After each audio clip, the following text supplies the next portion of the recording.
In an industry powered by ego, visibility, and relentless ambition, Catherine O'Hara committed an act that felt almost rebellious.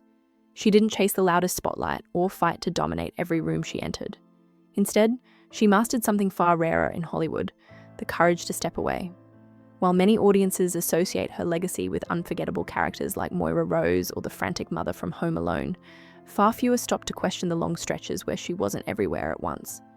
There was a noticeable period when blockbuster roles slowed and red carpets became occasional rather than routine. To outsiders, it looked like a career fading.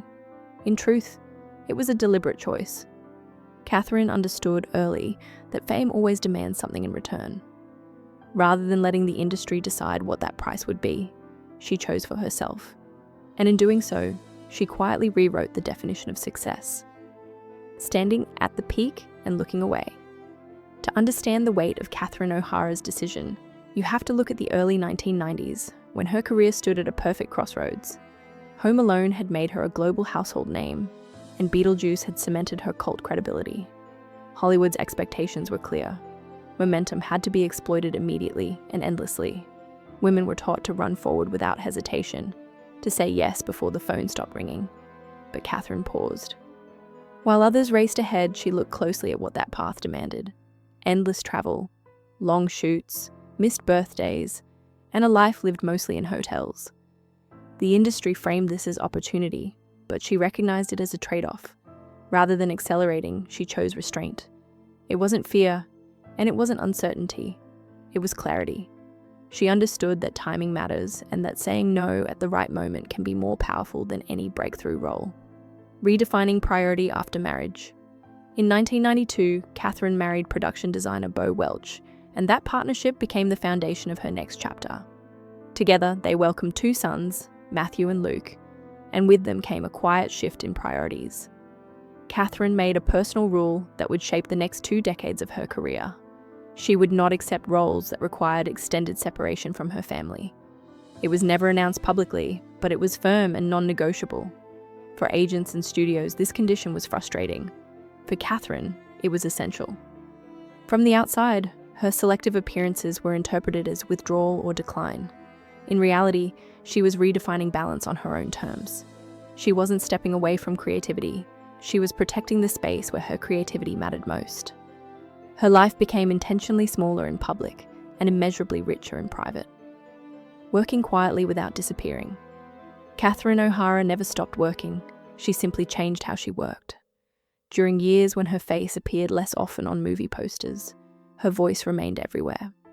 Voice acting offered her the freedom to create without sacrificing presence at home.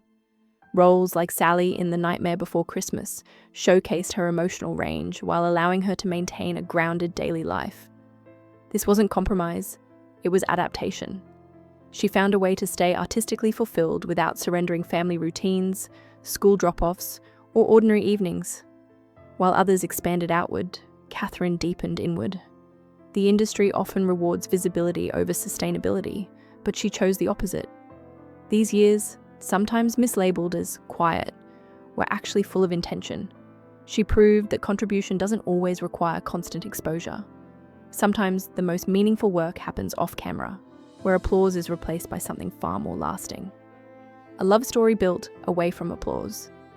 Behind Catherine's confidence in making these choices was a partnership rooted in mutual respect. Her relationship with Bo Welch began on the set of Beetlejuice, not with grand gestures, but with quiet understanding.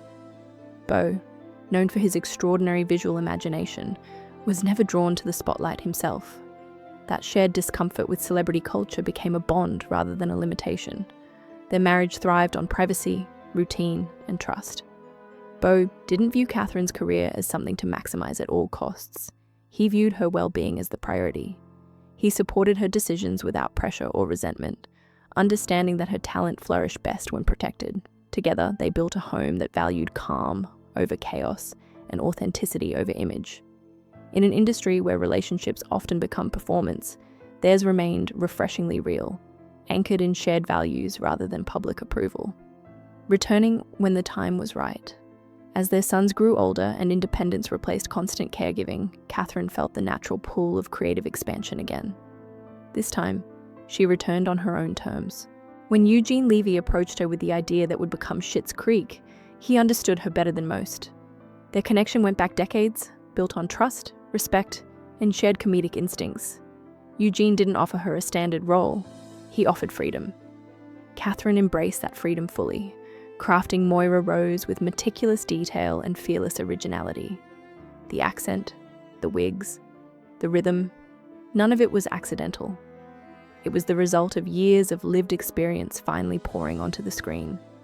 Her performance felt effortless, but it was deeply informed by time, restraint, and self-knowledge. She hadn't lost momentum, she had stored it. The power of creative patience. What made Catherine's return so striking wasn't just the humor, it was the depth beneath it.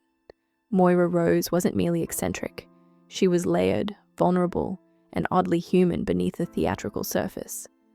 That complexity came from someone who had lived fully outside the industry bubble. Catherine brought patience, empathy, and perspective into her work, qualities that can't be rushed or manufactured. The success of Schitt's Creek validated a truth many creatives struggle to accept. Stepping back doesn't diminish talent. Sometimes it sharpens it. Her career arc challenged the idea that relevance must be constant. Instead, it showed that longevity comes from alignment, knowing when to engage and when to protect yourself. Catherine didn't return as someone chasing validation. She returned as someone who had already lived a complete life. A legacy beyond roles and awards.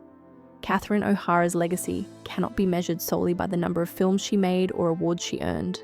It lives in the example she set by choosing presence over pressure.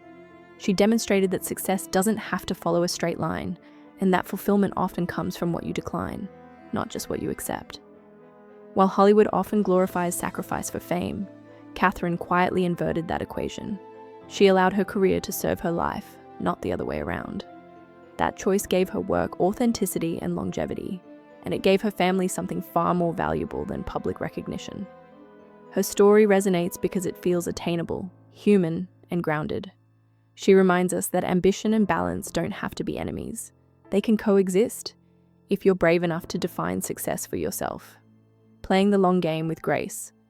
In the end, Catherine O'Hara's so-called missing years were never empty.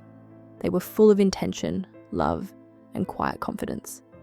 She proved that stepping away doesn't mean giving up. It can mean preparing for something deeper. Her career didn't stall. It matured.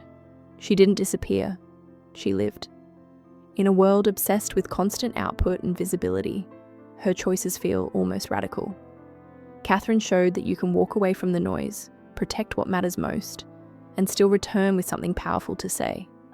Her life's work stands as a reminder that the longest-lasting impact often comes from patience, clarity, and courage. She played the long game, not for applause, but for meaning. And in doing so, she created a legacy that feels not just impressive, but profoundly human.